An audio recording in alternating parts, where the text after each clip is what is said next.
This is what last night's Israeli airstrikes left in Gaza to be buried the morning after. The remains of a child so small they could almost be held in one hand. Now dead before they had lived. We hope that everyone will stand with us to stop this bloodshed and stop this extermination.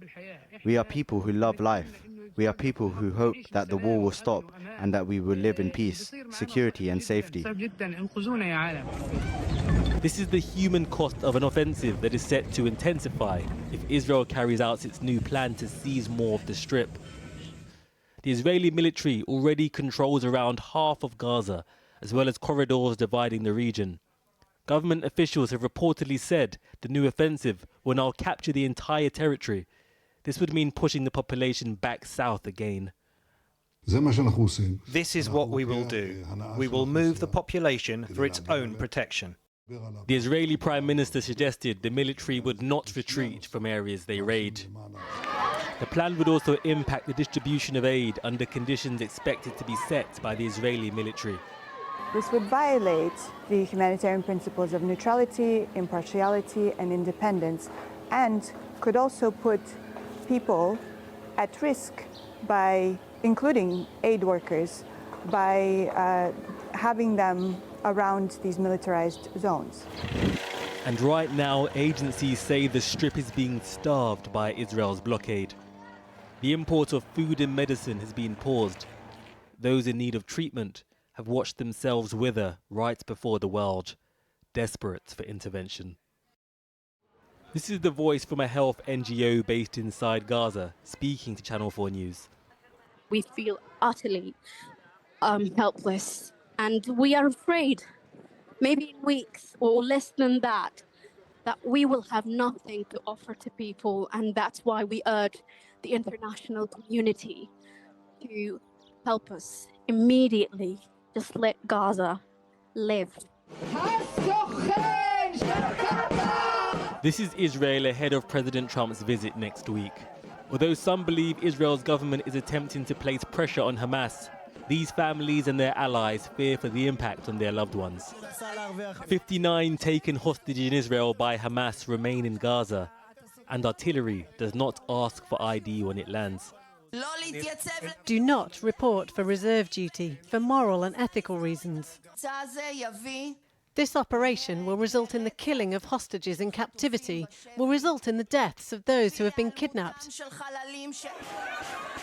This week will renew focus on a peace process that has broken down and in need of an urgent solution.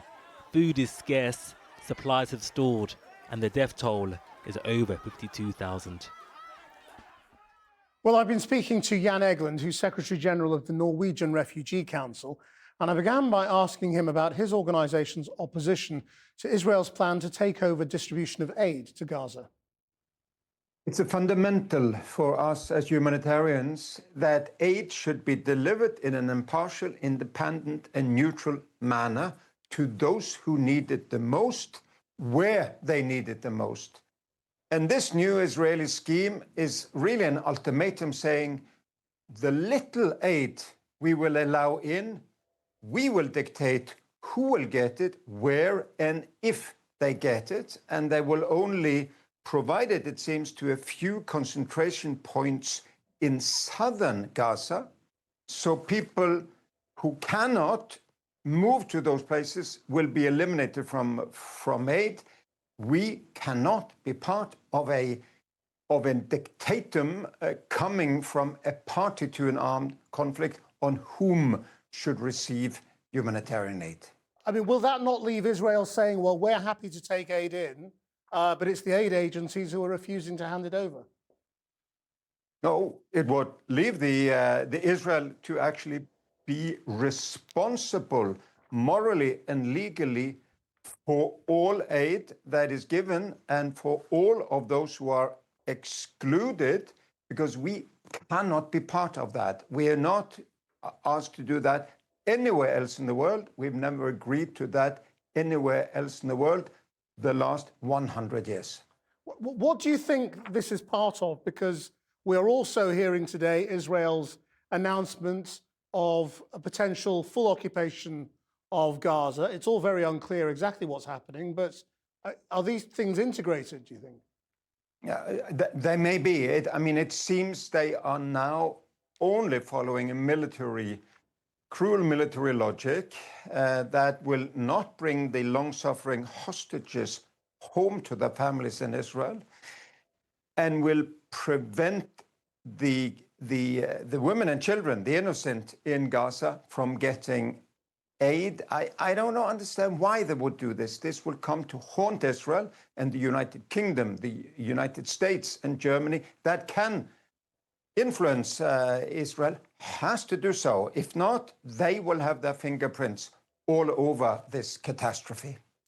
I mean, if they are looking to get the Gazan population into the south, I suppose it gives them the option of pursuing the Trump plan to get people out, to get them over the border into Egypt. Do you think that's what's going on?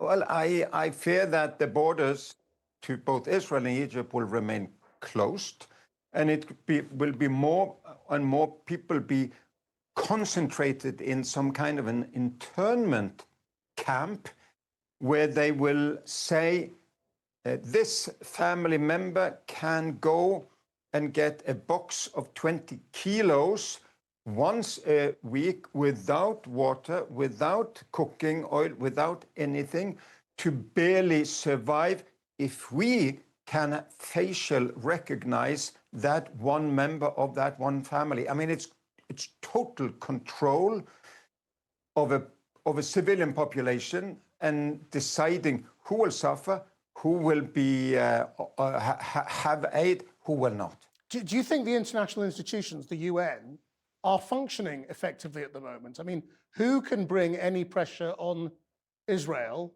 over the aid issue, first of all, if America is not part of that international pressure? No, I mean, it's a total collapse of international diplomacy, of global solidarity, of sanity. It's 2 months since Israel stopped allowing aid into Gaza, and that obviously affects the hostages as well as the people of Gaza. What are your people on the ground telling you the situation is now?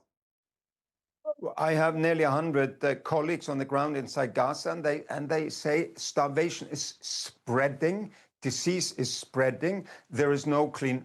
We are, Norwegian Refugee Council, providing clean drinking water to tens of thousands of people. We will have fuel for another week of doing that. It will collapse.